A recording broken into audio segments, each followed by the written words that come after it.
आज हम इतिहास के एक ऐसे मोड़ पर चलते हैं जहां भारत की पहली पॉलिटिकल ब्लूप्रिंट तैयार हो रही थी। ये कहानी छोटे-मोटे कबीलों की नहीं, बल्कि भारत के पहले ग्रेट स्टेट्स या कहें तो साम्राज्यों के जन्म की है। एक ऐसी क्रांति जिसने आने वाले 2000 सालों के इतिहास की नींव डाल दी। जी हाँ, हम बात कर रहे हैं महाजनपद काल की। करीब 600 ईसा पूर्व से 325 ईसा पूर्व तक का वो ट्रांसफॉर्मेटिव दौर। पर सबसे बड़ा सवाल तो यही है, आखिर ये हुआ कैसे? मतलब वो कौन सी चिंगारी थी जिसने छोटे छोटे कबीलों को अचानक विशाल और ताकतवर महाजनपदों में बदल दिया? चलिए, इस पहेली को सुलझाने के लिए हम सब साथ मिलकर समय में थोड़ा पीछे चलते हैं। देखते हैं कि टेक्नोलॉजी, इकोनॉमी और इंसान के एम्बिशन ने हमारे लिए क्या-क्या सुराग छोड़े हैं। तो इस पूरी कहानी को समझने के लिए हम 6 हिस्सों में आगे बढ़ेंगे। पहले देखेंगे कि इस नए युग की शुरुआत कैसे हुई, फिर इसके पीछे के असली कारण क्या थे। इसके बाद मिलेंगे इस दौर के बड़े खिलाड़ियों से, जानेंगे कि उनका शासन करने का तरीका क्या था, और फिर देखेंगे कि इस दौड़ में कौन जीता और आखिर में वो हमारे लिए क्या लेगेसी छोड़ गए। तो चलिए शुरू करते हैं हमारे पहले पड़ाव से। देखिए, महाजनपद काल को सिर्फ एक बदलाव की तरह देखना सही नहीं होगा। ये वो टर्निंग पॉइंट था जब भारत का आइडिया छोटे छोटे कबीलों के झुंड से निकलकर पावरफुल स्टेट्स की एक बहुत बड़ी शतरंज की बिसात में बदल गया। सीधे शब्दों में कहें तो ये भारतीय उपमहाद्वीप में लार्ज स्केल पॉलिटिक्स का जन्म था। और जानते हैं, इस दौर के नाम में ही इसकी पूरी कहानी छिपी है। महा का मतलब महान या ग्रेट, और जनपद मतलब वो जमीन जहां किसी जन या कबीले ने अपने पैर जमाए। तो महाजनपद का सीधा सा मतलब हुआ द ग्रेट रेल्म्स या महान राज्य। ये नाम ही अपने आप में उस दौर के स्केल को बता देता है। लेकिन सवाल ये है कि ये महान राज्य आखिर बने कैसे? ये कोई रातों रात हुआ चमत्कार नहीं था। इसका जवाब हैरानी की बात है, लोहा और अनाज जैसी बहुत ही बेसिक चीजों में छिपा है। इस पूरी क्रांति के पीछे की असली वजह थी टेक्नोलॉजी और इकोनॉमी। अब ये समझना बहुत दिलचस्प है कि ये सब एक चेन रिएक्शन की तरह हुआ। देखिए, कहानी शुरू होती है लोहे से। जैसे ही लोहे के मजबूत औजार आए, गंगा के मैदानों की सख्त जमीन पर खेती करना आसान हो गया। इससे क्या हुआ? पैदावार में जबरदस्त उछाल आया। इतना अनाज होने लगा कि जरूरत से कहीं ज्यादा था, जिसे हम कहते हैं एग्रीकल्चरल सरप्लस। और इसी सरप्लस अनाज ने ट्रेड को बढ़ावा दिया, जिससे नए नए शहर बसने लगे।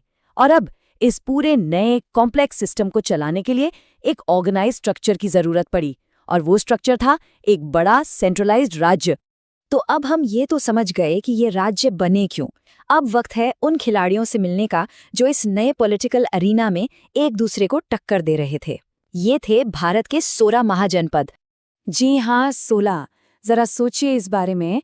एक या दो नहीं, पूरे 16 ताकतवर राज्य जो सुप्रीमेसी के लिए आपस में लड़ रहे थे। बौद्ध टेक्स्ट, अंगुत्तर निकाय जैसे सोर्सेज हमें बताते हैं कि एक एपिक हिस्टोरिकल ड्रामा के लिए स्टेज पूरी तरह से सेट था। अब सभी 16 के नामों में उलझने की जरूरत नहीं है। इस नई दुनिया की डाइवर्सिटी को समझने के लिए चलिए 4 बड़े प्लेयर्स पर नजर डालते हैं। पहला, मगध, जो आगे चलकर अल्टीमेट चैंपियन बना। दूसरा, वज्जी, एक बहुत ही पावरफुल रिपब्लिक। तीसरा, अवंती, पश्चिम में एक बड़ा राइवल। और चौथा, गांधार, जो ट्रेड और लर्निंग का एक बड़ा हब था। ये 16 राज्य सिर्फ जमीन के लिए नहीं लड़ रहे थे, ये एक आइडियोलॉजिकल बैटल भी थी। उस वक्त भारत के भविष्य के लिए 2 बिल्कुल अलग अलग गवर्नेंस मॉडल्स एक दूसरे के आमने सामने थे। एक तरफ थी राजशाही या मुनार्की, जहां सारी पावर एक राजा के हाथ में होती थी, और दूसरी तरफ था उस जमाने के हिसाब से एक रेवोल्यूशनरी आइडिया, गणराज्य या गण संघ, जहां पावर किसी एक इंसान के पास नहीं बल्कि एक चुने हुए असेंबली में बटी होती थी। ये दुनिया को चलाने के 2 बिल्कुल अलग तरीके थे, और इनकी टक्कर होना तय था। और राजशाही बनाम गणराज्य की इस बड़ी लड़ाई में और 16 दावेदारों के बीच एक नाम था जो सबसे ऊपर उठा, अनडिस्प्यूटेड चैंपियन बनकर। अब वक्त है ये जानने का कि कैसे एक राज्य, मगध, भारत की पहली सुपर पावर बना। देखिए, मगध का ये राइज किसी एक राजा का काम नहीं था। ये कई एम्बिशियस डायनेस्टीज की कहानी है। पहले हर्यक वंश आया, फिर शिशुनाग और आखिर में नंद। हर वंश ने अपने से पहले वाले की नींव पर एक और मजबूत इमारत खड़ी की। चलिए इस साम्राज्य के कुछ मेन आर्किटेक्ट से मिलते हैं। सबसे पहले बात करते हैं हर्यक वंश के फाउंडर बिंबिसार की। ये राजनीति के एक मास्टर प्लेयर थे। वो जानते थे कि एक स्ट्रेटेजिक मैरिज अलायंस कभी-कभी एक पूरी सेना से ज्यादा ताकतवर साबित हो सकती है। उन्होंने जंग के बजाय शादियों के जरिए अपने दुश्मनों को दोस्त बनाया और अपना प्रभाव बढ़ाया। ये प्योर पॉलिटिकल जीनियस था। लेकिन उनके बेटे अजातशत्रु का स्टाइल बिल्कुल अलग था। जहां बिंबिसार डिप्लोमेसी पर यकीन करते थे, वहीं अजातशत्रु ब्रूट फोर्स पर। उनकी एम्बिशन इतनी ज्यादा थी कि उन्होंने अपने सबसे बड़े राइवल ताकतवर वज्जी गणराज्य को हराकर ही दम लिया। और इतना ही नहीं, उन्होंने गंगा किनारे पाटलिपुत्र शहर की नींव भी रखी, वही शहर जो आगे चलकर महान साम्राज्यों का कैपिटल बना। और फिर आए नंद। इन्होंने तो मगध की पावर को एक होल न्यू लेवल पे पहुंचा दिया। उन्होंने भारत की पहली सही मायनों में एक प्रोफेशनल शाही सेना बनाई और उसे चलाने के लिए एक सॉलिड एडमिनिस्ट्रेटिव सिस्टम तैयार किया। अब मगध सिर्फ एक बड़ा राज्य नहीं था, ये एक एम्पायर बन रहा था। तो हमने राजाओं, लड़ाइयों और रणनीतियों की बात की, लेकिन इस दौर की असली लेगेसी क्या है?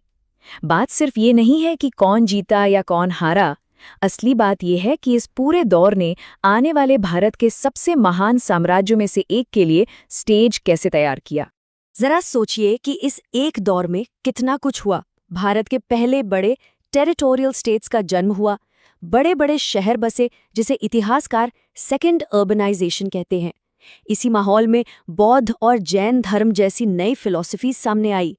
पहली बार पंच मार्क्ड कॉइन्स का इस्तेमाल शुरू हुआ, जिसने ट्रेड में क्रांति ला दी। और सबसे बढ़कर इसी ने आगे चलकर मौर्य साम्राज्य के लिए एक मजबूत पॉलिटिकल फाउंडेशन तैयार किया। तो ये कहना बिल्कुल सही होगा कि महाजनपद काल एक पुल जैसा था। एक ऐसा पुल जो छोटे छोटे कबीलों वाली दुनिया को चंद्रगुप्त मौर्य के विशाल साम्राज्य से जोड़ता था। ये वो नींव थी जिस पर भारतीय इतिहास की सबसे शानदार इमारतों में से एक को खड़ा होना था। और जाते जाते एक सवाल सोचने के लिए छोड़ जाते हैं। क्या होता अगर इस बड़ी दौड़ में विजेता मगध की मोनार्की नहीं, बल्कि वजी जैसा कोई रिपब्लिक होता? क्या भारत का पॉलिटिकल हिस्ट्री और शायद आज का पॉलिटिकल लैंडस्केप भी कुछ और होता? इसी सवाल के साथ आज का ये सफर यहीं खत्म करते हैं।